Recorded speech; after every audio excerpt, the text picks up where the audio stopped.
आजकल करेला खाली गरम होला भेजा।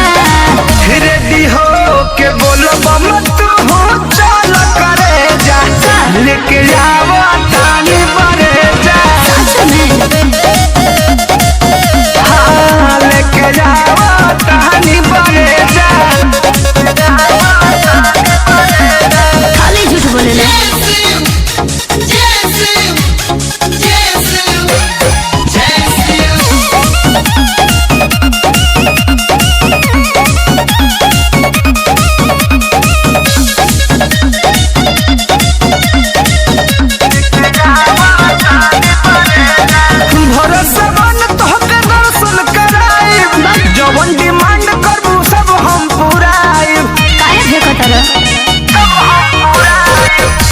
कि खाली काम के चक्कर में तारे लागल रहेला।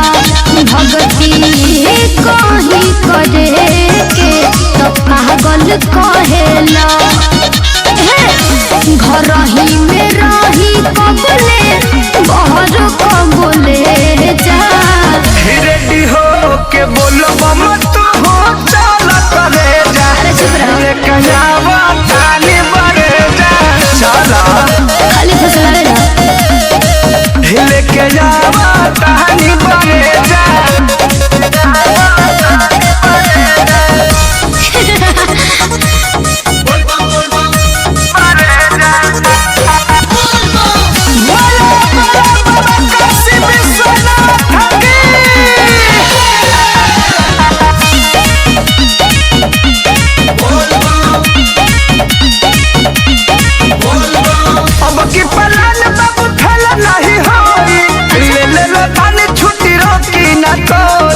चलिए ना सच में ना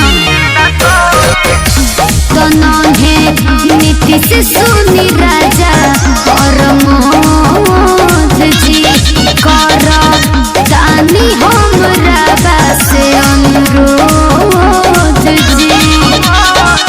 झूठो दिला साजनी हमरा के दे जा। रेडी हो के बोलो बम तू